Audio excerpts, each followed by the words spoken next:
परिचय। क्या तुम जानती हो कि भारत की भूमि सतह 43% मैदानों, 28% पहाड़ों तथा 30% से कम पर्वतों तथा पहाड़ों से घिरी हुई है? हाँ, तुम बिल्कुल सही कह रही हो। तथा कुल भूमि का केवल 62% भाग ही प्रयोग में लाया जाता है। स्थलमंडल जीवन को सहारा प्रदान करने वाला मुख्य तंत्र है तथा पृथ्वी की सबसे ऊपरी सतह मृदा कहलाती है। मृदा एक मुख्य प्राकृतिक संपदा है जो कि जीवित रहने तथा विकास के लिए आवश्यक है। भूमि का लगभग 4/5 भाग मृदा से ढका हुआ है। उद्देश्य। इस पाठ के अंत में आप निम्न करने में सक्षम हो जाएंगे: मृदा में खनिज की प्रचुरता को पहचानना, मृदा के प्रकारों को समझना, मृदा प्रदूषण को पहचानना, जैव रासायनिक चक्रण को समझना, जलीय चक्र का अध्ययन करना, नाइट्रोजन चक्र को समझना, कार्बन चक्र का अध्ययन करना, ग्रीन हाउस प्रभाव को समझना, ऑक्सीजन चक्र का अध्ययन करना, ओजोन परत की महत्ता को समझना। मृदा में खनिज की प्रचुरता। एक क्षेत्र में जीवन की विविधता को निर्धारित करने वाली एक महत्वपूर्ण संपदा मृदा है।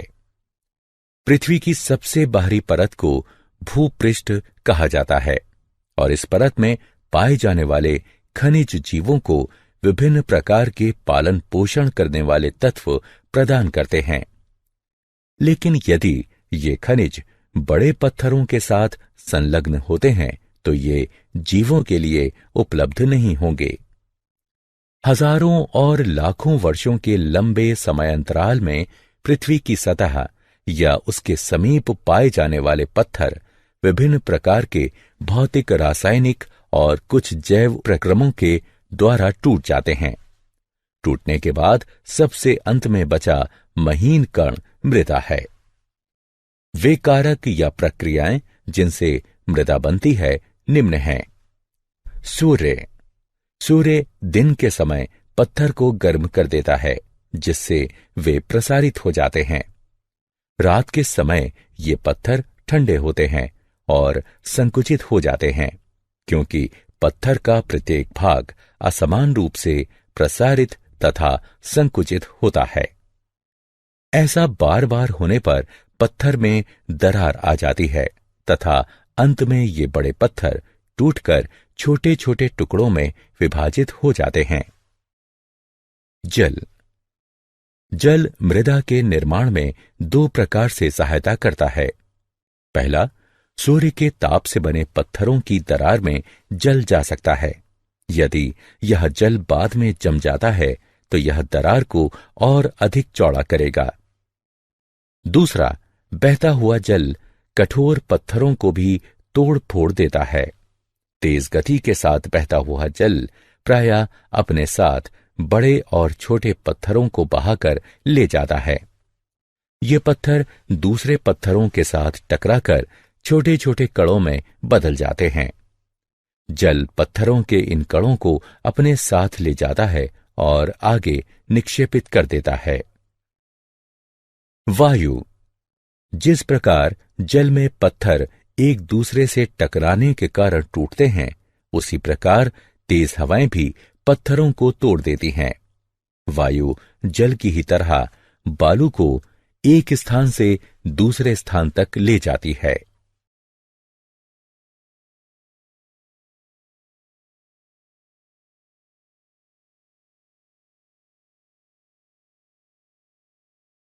मृदा के प्रकार तथा भूमि प्रदूषण। मृदा एक मिश्रण है। इसमें विभिन्न आकार के छोटे छोटे टुकड़े मिले होते हैं। इसमें सड़े गले जीवों के टुकड़े भी मिले होते हैं जिसे ह्यूमस कहा जाता है। इसके अतिरिक्त मिट्टी में विभिन्न प्रकार के सूक्ष्म जीव भी मिले होते हैं। मृदा के प्रकार का निर्णय उसमें पाए जाने वाले कणों के औसत आकार द्वारा निर्धारित किया जाता है। मृदा के गुण को उसमें स्थित ह्यूमस की मात्रा और पाए जाने वाले सूक्ष्म जीवों के आधार पर निर्धारित किया जाता है। मृदा की संरचना का मुख्य कारक ह्यूमस है, क्योंकि यह मृदा को सरंध्र बनाता है और वायु तथा जल को भूमि के अंदर जाने में सहायक होता है। खनिज पोषक तत्व जो उस मृदा में पाए जाते हैं वह उन पत्थरों पर निर्भर करते हैं जिससे मृदा बनी है। किस मृदा पर कौन सा पौधा होगा, यह इस पर निर्भर करता है कि उस मृदा में पोषक तत्व कितने हैं, ह्यूमस की मात्रा कितनी है और उसकी गहराई क्या है। इस प्रकार मृदा की ऊपरी परत में, जिसमें मृदा के कणों के अतिरिक्त ह्यूमस और सजीव स्थित होते हैं, उसे ऊपरी मृदा कहा जाता है। ऊपरी मृदा की गुणवत्ता एक महत्वपूर्ण कारक है जो उस क्षेत्र की जैविक विविधता को निर्धारित करती है। आधुनिक खेती में कीटनाशकों और उर्वरकों का बहुत बड़ी मात्रा में प्रयोग हो रहा है। लंबे समय तक इन पदार्थों का उपयोग करने से मृदा के सूक्ष्मजीव मृत हो जाते हैं और मृदा की संरचना को नष्ट कर सकते हैं, जो कि मृदा के पोषक तत्वों का पुनः चक्रण करते हैं। ह्यूमस बनाने में सहायक भूमि में स्थित केंचुओं को भी ये समाप्त कर सकते हैं।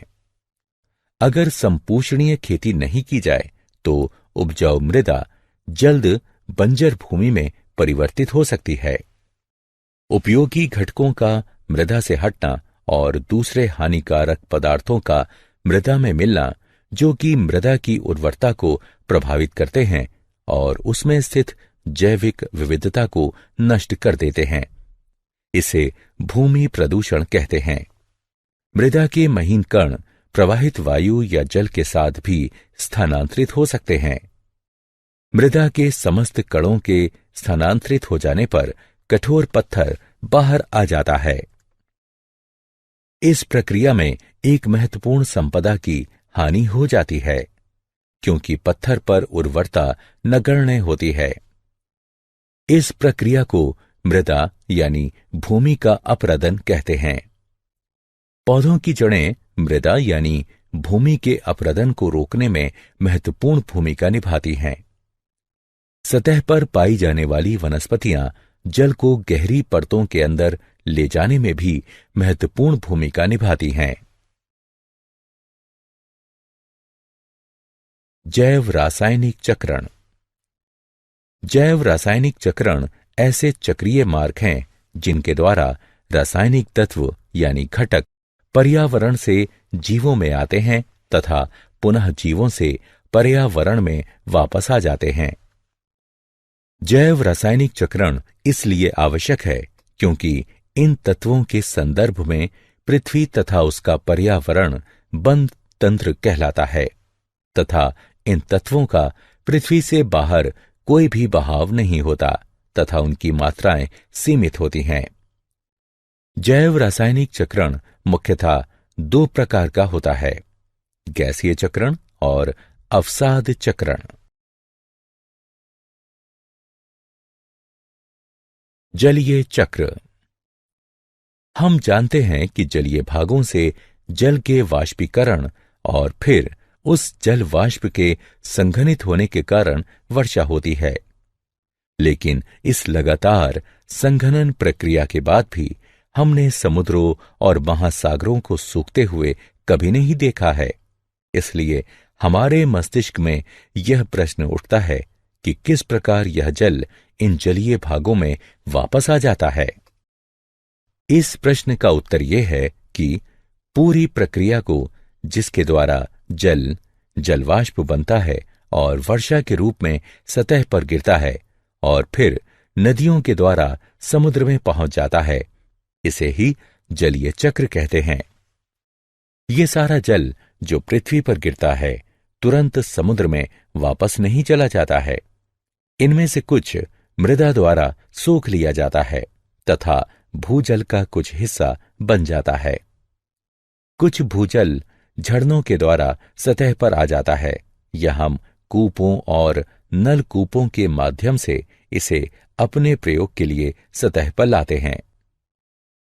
पानी विभिन्न प्रक्रियाओं के लिए स्थलीय जानवरों और पौधों द्वारा भी प्रयोग किया जाता है, और आप जानते ही हैं कि पानी पदार्थों की एक बड़ी संख्या को घोलने में सक्षम होता है।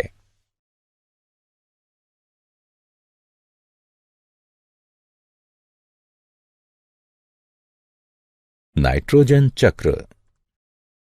हमारे वायुमंडल का 78% भाग नाइट्रोजन गैस बनाती है तथा यह गैस जीवन के लिए आवश्यक अनेक अणुओं जैसे प्रोटीन, न्यूक्लियक अम्ल यानी डीएनए और आरएनए तथा कुछ विटामिनों का भाग है। नाइट्रोजन एल्केलाइड तथा यूरिया में भी पाई जाती है। नाइट्रोजन सभी जीव रूपों के लिए एक आवश्यक पोषक है। यद्यपि कुछ प्रकार के जीवाणु यानी बैक्टीरिया को छोड़कर दूसरे जीव रूप निष्क्रिय नाइट्रोजन परमाणुओं को नाइट्रेट्स तथा नाइट्राइट्स जैसे दूसरे आवश्यक अणुओं में बदलने में सक्षम नहीं हैं। नाइट्रोजन स्थिरीकरण करने वाले ये जीवाणु या तो स्वतंत्र रूप से रहते हैं या द्विबीजपत्री पौधों की कुछ स्पीशीज के साथ पाए जाते हैं। साधारणतः ये नाइट्रोजन को स्थिर करने वाले जीवाणु फलीदार पौधों की जड़ों में एक विशेष प्रकार की संरचना यानी मूल ग्रंथिका में पाए जाते हैं। इन जीवाणु के अलावा नाइट्रोजन परमाणु नाइट्रेट्स तथा नाइट्राइट्स में भौतिक क्रियाओं के द्वारा बदलते हैं। बिजली चमकने के समय वायु में पैदा हुआ उच्च ताप तथा दाब नाइट्रोजन को नाइट्रोजन के ऑक्साइड में बदल देता है। यह ऑक्साइड जल में घुलकर नाइट्रिक तथा नाइट्रस अम्ल बनाते हैं और वर्षा के साथ भूमि की सतह पर गिरते हैं तथा इसका उपयोग विभिन्न जीव रूपों द्वारा किया जाता है। सामान्यतः पौधे नाइट्रेट्स तथा नाइट्राइट्स को ग्रहण करते हैं तथा उन्हें अमीनो अम्ल में बदल देते हैं, जिनका उपयोग प्रोटीन बनाने में होता है। कुछ दूसरे जैव रासायनिक विकल्प हैं जिनका प्रयोग नाइट्रोजन वाले दूसरे जटिल यौगिकों को बनाने में होता है। ये प्रोटीन और अन्य जटिल यौगिक जंतुओं द्वारा खपत की जाती है। जब जंतु या पौधों की मृत्यु हो जाती है तो मिट्टी में मौजूद अन्य जीवाणु विभिन्न यौगिकों में स्थित नाइट्रोजन को नाइट्रेट्स तथा नाइट्राइट्स में बदल देते हैं। अन्य तरह के बैक्टीरिया इन नाइट्रेट्स तथा नाइट्राइट्स को नाइट्रोजन तत्व में बदल देते हैं। इसी प्रकार प्रकृति में एक नाइट्रोजन चक्र होता है जिसमें नाइट्रोजन वायुमंडल में अपने मूल रूप से गुजरता हुआ मृदा और जल में साधारण परमाणु के रूप में बदलता है तथा जीवित प्राणियों में और अधिक जटिल यौगिक के रूप में बदल जाता है। फिर यह साधारण परमाणु के रूप में वायुमंडल में वापस आ जाता है। कार्बन चक्र। कार्बन पृथ्वी पर बहुत सारी अवस्थाओं में पाया जाता है। ये अपने मूल रूप में हीरा और ग्रेफाइट में पाया जाता है। यौगिक के रूप में यह वायुमंडल में कार्बन डाइऑक्साइड के रूप में विभिन्न प्रकार के खनिजों में कार्बोनेट और हाइड्रोजन कार्बोनेट के रूप में पाया जाता है, जबकि सभी जीव रूप कार्बन आधारित अणुओं जैसे प्रोटीन, कार्बोहाइड्रेट्स, वसा, न्यूक्लिक अम्ल और विटामिन पर आधारित होते हैं। बहुत सारे जंतुओं के बाहरी और भीतरी कंकाल भी कार्बोनेट लवणों से बने होते हैं। प्रकाश संश्लेषण की क्रिया जो सूर्य की उपस्थिति में उन सभी पौधों में होती है जिनमें कि क्लोरोफिल होता है, इस मूल क्रिया द्वारा कार्बन जीवन के विभिन्न प्रकारों में समाविष्ट होता है। यह प्रक्रिया वायुमंडल में या जल में घुले कार्बन डाइऑक्साइड को ग्लूकोज अणुओं में बदल देती है। ये ग्लूकोज अणु या तो अन्य पदार्थों में परिवर्तित हो जाते हैं अथवा अन्य जैविक रूप से महत्वपूर्ण अणुओं के संश्लेषण के लिए ऊर्जा प्रदान करते हैं। जीवित प्राणियों को ऊर्जा प्रदान करने की प्रक्रिया में ग्लूकोज का उपयोग होता है। श्वसन की क्रिया द्वारा ग्लूकोज को कार्बन डाइऑक्साइड में बदलने के लिए ऑक्सीजन का प्रयोग हो भी सकता है और नहीं भी। यह कार्बन डाइऑक्साइड वायुमंडल में वापस चली जाती है। दहन की क्रिया, जहां ईंधन का उपयोग खाना पकाने, गर्म करने, यातायात और उद्योगों में होता है, उसके द्वारा वायुमंडल में कार्बन डाइऑक्साइड का प्रवेश होता है। वास्तव में जब से औद्योगिक क्रांति हुई है और मानव ने बहुत बड़े पैमाने पर जीवाश्म ईंधनों को जलाना शुरू किया है, तब से वायुमंडल में कार्बन डाइऑक्साइड की मात्रा दुगनी हो गई है। ग्रीन हाउस प्रभाव। ग्रीन हाउस प्रभाव एक प्रक्रिया है जिसके द्वारा एक ग्रह की सतह से ताप विकिरण वायुमंडलीय ग्रीन हाउस गैसों द्वारा अवशोषित हो जाती है और फिर सभी दिशाओं में विकीर्ण हो जाती है। उसके बाद विकिरण का कुछ भाग पुनः सतह की ओर वापस आ जाता है। ऊर्जा सतह और निचले वायुमंडल में स्थानांतरित हो जाती है। यदि सौर विकिरण द्वारा प्रत्यक्ष गर्मी केवल ऊष्मीय प्रक्रिया थी, तो परिणाम स्वरूप वहां तापमान अधिकतम होगा। वायुमंडल में विद्यमान कार्बन डाइऑक्साइड में वृद्धि से वायुमंडल में ऊष्मा की वृद्धि होती है तथा वैश्विक ऊष्मीकरण ग्लोबल वार्मिंग को बढ़ावा देती है। वैश्विक ऊष्मीकरण यानी ग्लोबल वार्मिंग के कारण समुद्र के स्तर तथा वैश्विक तापमान में वृद्धि होती है। यह कृषि पर भी प्रतिकूल प्रभाव डालती है तथा तूफान, चक्रवात और बाढ़ की संभावना को बढ़ावा देती है। तापमान और आर्द्रता में वृद्धि के कारण रोग में वृद्धि हो सकती है।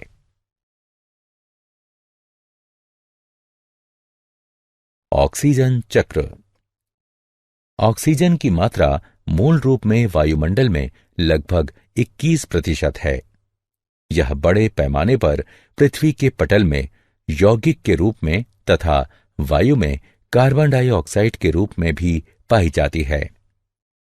पृथ्वी के पटल में यह धातुओं तथा सिलिकॉन के ऑक्साइडों के रूप में पाई जाती है।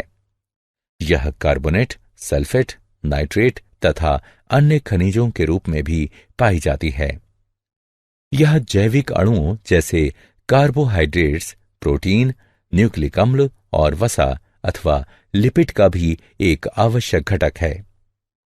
ऑक्सीजन चक्र वायुमंडल में ऑक्सीजन की मात्रा को संतुलित रखता है। वायुमंडल में ऑक्सीजन का उपयोग 3 प्रक्रियाओं में होता है, जिनके नाम हैं श्वसन, दहन तथा नाइट्रोजन के ऑक्साइड के निर्माण में। केवल एक प्रमुख प्रक्रिया द्वारा ही ऑक्सीजन पुनः वातावरण में लाई जाती है। वह प्रक्रिया प्रकाश संश्लेषण है। ओजोन परत। ऑक्सीजन सामान्यतः एक द्विपरमाणविक अणु के रूप में पाई जाती है। यद्यपि वायुमंडल के ऊपरी भाग में ऑक्सीजन के 3 परमाणु वाले अणु भी पाए जाते हैं।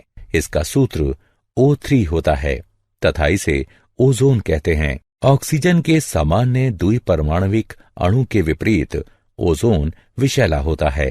हम भाग्यशाली हैं कि ओजोन पृथ्वी की सतह के नजदीक स्थिर नहीं रह पाता है। यह सूर्य से आने वाले हानिकारक विकिरणों को अवशोषित करती है।